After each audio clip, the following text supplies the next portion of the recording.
人生有幾多個30年呢？1995年第一次接觸呢一個 BB 戰士141號豪斗丸。2024年尾嘅今日，差唔多30年後啦，自己頭髮都白咗一半。Legend BB 豪斗丸推出嘅時間都已經係2012年啦，時隔超過12年後，我先至第一次以88蚊買入嘅。呢一個 Legend BB 豪斗丸又係超級難買。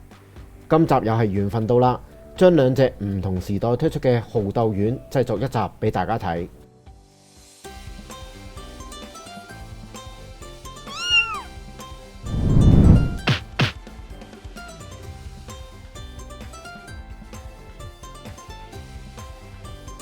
大家睇呢個內頁漫畫嗰陣，本人事先聲明：第一，今集除咗係比拼系列之外，亦都係本人嘅手遊分享啊！嗱，如果你係手遊高手嘅，咁呢一段影片就唔啱你啦，請你離開。第二，我從來咧係冇諗過話要教人嘅，咁亦都冇資格，咁啊千祈唔好先入為主啊嚇。第三，以免我咬字唔清楚，又或者你係以加速嘅狀態嚟收睇嘅，為免誤會，建議開字幕。第四，如果有朋友係以唔禮貌嘅説話去留言，咁我會不作回應兼 delete 佢嘅。呢一隻 BB 戰士豪斗丸95年2月推出，真係30年啦。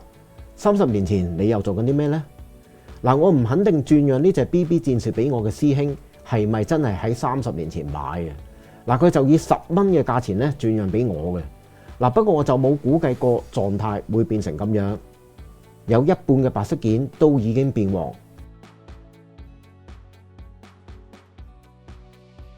前面就唔算嚴重，不過後面就大家都見到啦。咁我請教過有經驗嘅朋友，佢哋都表示咧應該係長期曬太陽所致嘅，唔肯定，不過都幾大機會。所以各位千祈唔好將自己心愛嘅模型放喺窗邊做展示嘅。電鍍嘅表面有部分都開始甩噶啦，同埋感覺上好似係淺色好多嘅，所以今集我會首次用漂白水洗走啲電鍍，然後重新上色。呢個版本嘅豪斗丸心口仍然有一粒波子嘅，近年再版嘅豪斗丸好似係冇咗噶啦。除咗眼睛，全部貼紙我都唔用咯，再重新上色。不過爆熱2個字我會選擇保留噶吓，一嚟自己技術唔夠啦，咁二嚟我覺得都算新淨嘅。我會拎呢一件發黃嘅零件試一個方法，咁我估好多朋友都想知道嘅。前面係白色，後面就發咗黃，咁我係想試啲乜嘢呢？就係用打磨棒打磨啦。嗱，究竟可唔可以將發黃嘅部分還原成白色呢？而家就試俾大家睇。我打磨都接近50下，先至見到表面嘅黃色咧開始冇，白色開始露翻出嚟。咁但係代價咧就係零件變薄啦。我相信呢個豪斗丸發黃嘅地方咧都相當之深啊，所以打磨還原係唔得嘅。咁將所有電鍍件同其他發黃嘅白色件一齊用漂白水浸超過1日，咁睇下發黃嘅部分能唔能夠都變翻做白色先。其實呢，我已經係浸咗接近2日噶啦，得出嚟嘅結果大家可以睇得到，電鍍嘅表面已經係全部甩晒噶啦，前後兩面都非常乾淨，咁啊變咗一塊白色膠件嘅。咁啊記得喺漂白水裏面拎出嚟呢，即刻要用清水徹底沖洗嘅。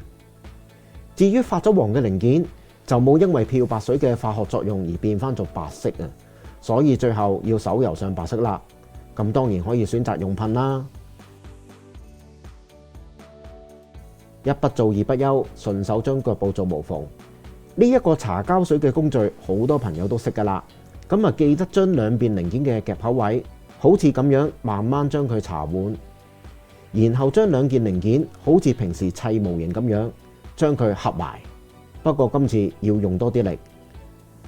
你會睇到夾口嘅膠水咧擠咗出嚟嘅，跟住就用1晚嘅時間等膠水乾咗，先至用打磨棒打磨夾口位就搞掂啦。呢兩個號斗丸我用咗接近1個月嘅時間嚟製作，呢啲就係分件啦。Legend BB 嘅規格分件係比較多嘅，有14件。咁而 SD BB 版就只係有4件嘅啫。Legend BB 號斗丸嘅背包綠色嘅寶石，我用咗一啲簡單嘅技巧去加強反光嘅效果，就係用呢一張反光貼紙。嗱，佢嘅來源呢，就係我哋平時買模型盒裏面附送貼紙嘅空白位啊。咁大家不妨剪落嚟，唔好抌咗佢。嗱，我俾大家睇睇未上同上咗反光貼紙有啲乜嘢分別啦。各位喺視覺上呢，應該會睇得到，我啱啱砌嗰個冇右邊嗰個咁閃啊。咁點樣整一張正確形狀嘅貼紙呢？最簡單嘅方法就係撳住零件，用筆畫出嚟咯。另一個方法就係喺反光貼紙上面大力撳零件，零件形狀嘅痕跡就會印喺反光貼紙上面啦。咁我就用第一個方法，用筆畫啦。剪出嚟嘅形狀近似就得㗎啦。如果大家好似我咁樣上咗黑色，就要小心。我建議大家用鉗慢慢將反光貼紙呢放去接近嘅位，之後用棉花棒慢慢將貼紙推入去。近年 Bandai 模型用反光貼紙去突出透明效果嘅，就係 Figure Standard Kamen Rider 嗰對複眼啊。不過呢個技巧呢，就唔係啲乜嘢新鮮技術，好多師兄其實都識㗎啦。不過我都係想分享俾一啲真係冇相關知識嘅朋友。最後裝上綠色透明件就搞掂啦。以前嘅 SD 模型都會有輕裝形態嘅，即係俗稱嘅光頭碌啦。嗱，雖然兩個都係同一位角色啊，但係大家會見得到呢兩款時隔17年推出嘅模型，外觀係非常唔同㗎啦。Legend BB 嘅裝甲由頭到腳冇一件呢係裝上輕裝形態嘅，就好似冇着衫咁樣。相反 ，BB 戰士號斗丸嘅輕裝形態，差唔多有一半嘅裝甲係要裝上身嘅。側邊就係咁樣，後面就係咁樣。不過大家會發現 BB 戰士號斗丸個背脊呢，呢兩件藍色係屬於背包嘅裝位。咁我拆背包嗰陣係斷咗嘅，所以之後呢，我要用膠水將成個駁翻去嘅。光頭嘅比較細節上大家差唔多，咁但係我覺得 BB 戰士版嘅號斗丸呢，眼神係凌厲一啲嘅，而 Legend BB 可以換眼，大家都知㗎啦。出風位要補黑色，紅色嘅嘴就係分件。額頭呢個之字同埋監視器，我就全部手油上色嘅。其他頭部嘅細節我都有滲線嘅，反而面部嘅線條呢就較淺，或者要將黑線加深。BB 戰士號斗丸個嘴就要補紅色嘅，咁啊有啲好似刮咗漆喎，咁啊一陣間再補補佢啦嚇。額頭嘅之字貼紙就保留，因為我唔肯定下面呢有冇個之字啊。其他頭部細節我就唔滲線啦，因為要加深黑線都非常大工程，所以我就唔搞咁多嘢啦。我以輕裝形態試一試可動俾大家睇啦，始終會方便一啲。嗱，咁我都想喺試嘅過程中咧講一講，始終我係後追 Legend BB 模型啦，咁玩咗幾款 Legend BB，發覺相比起舊 SD，例如外形同埋比例，真係出色好多嘅。咁大家可以憑我嘅扭動嚟感受一下。舊 BB 戰士可動確實係唔多，手部最多只可以提高少少，成隻手冇做雙關節就一定係成隻舉起㗎啦。身體同腰就一件過，冇任何可動。腳掌亦最多只可以咁樣嘅啫。嗱，咁我唔想引起啲乜嘢誤會，又或者爭執啊。舊 BB 戰士對於我哋呢班老人家嚟講呢，唔單止香港，應該話全世界中意 SD 高達嘅朋友一個童年嘅回憶嚟嘅。以前讀書嗰陣，各位師兄一定唔只係買一個嚟玩嘅。當時嘅心情每個人都會唔同，咁但係總結嚟講呢，就係開心同埋上色時嘅滿足感啊。BB 戰士有一個特色，例如武者系列，新一篇都會同上一篇嘅章節角色呢係有聯動嘅。七人之超將軍可以同四大將軍有聯動，超機動大將軍有新三列神等等啦。咁大家會一直追落去嘅。玩 HG 高達模型係冇呢一種感覺。Legend BB 係代表住 Bandai 以新嘅技術為每款曾經成為 BB 戰士嘅角色提供一個升華嘅機會。其實兩個系列係相輔相成嘅。BB 戰士嘅舊篇章連動玩法 ，Legend BB 確實係俾唔到我哋。咁而家好可能係斷埋拉添，再版嘅速度永遠都係追唔上需求嘅速度。咁我只可以講兩個系列各有優點，所以大家真係唔好再爭論啦。輸家永遠係我哋玩家，贏家就只係得一個嘅啫，咪就係 Bandai 咯。講咗咁耐啦，係時候將裝甲裝上兩個模型身上。正面就係咁樣，側面、背脊，我最後只係將前面上色嘅啫。咁啊，放棄將 BB 戰士嘅頭盔同埋其他法王嘅白色件重新上色。原因就係好多地方都裂咗啊！咁我手指指住嘅部分係用咗膠水修補嘅。呢兩個位置之前有講過都斷咗噶啦。頭盔非常之鬆，又點解呢？咁啊，打開俾大家睇就會明噶啦。嗱，我就唔係唔見咗件啊吓，而係拆落嚟呢就碎咗。其實呢個頭盔嘅狀態呢係非常之差嘅，所以我放棄啦，唔好搞咁多嘢啦。雖然背部就唔見得人，咁但係都俾大家睇睇手遊前後嘅分別啦。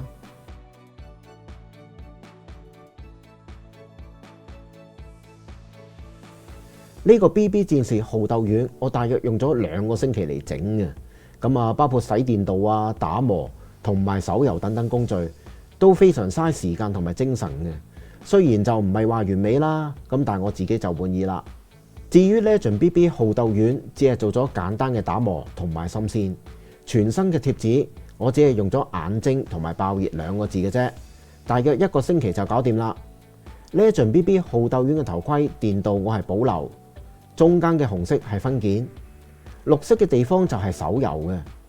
至於頭盔嘅耳仔，白色嘅地方係手油，大約上咗接近10層，先至冚得到原先藍色嘅地方。BB 戰士頭盔嘅耳仔邊就要由藍色邊啦。天線位我就先由1層黑色打底，之後就上咗大約10層金色。中間嘅紅色呢亦都係手油嘅。呢個位置就要手油金屬綠啦，大約5層啦。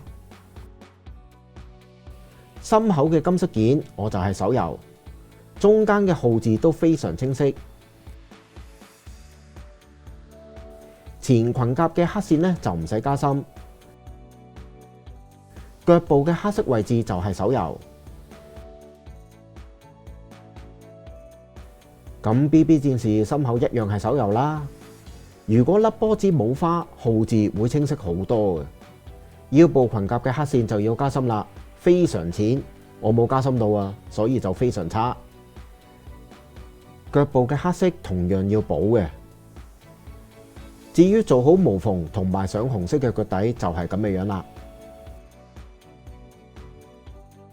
Legend BB 版嘅腳底就有偷膠，膊頭甲上嘅黑色我就油咗2層，絕對唔難。咁我建議大家可以好似我咁樣，油完之後用牙籤將出界嘅黑色刮走佢，咁出嚟嘅效果就會好靚噶啦。BB 戰士嘅膊頭甲，我承認係油得非常之差嘅，紅色嘅地方都算 OK。由於佢本身係一件白色件，所以就好考功力啦。我承認自己技術唔夠，白色我大約油咗10層先至將法王嘅部分冚咗去，咁但係感覺呢就好唔平滑啦。黑色嘅線條亦都出唔到嚟，所以我係不滿意嘅。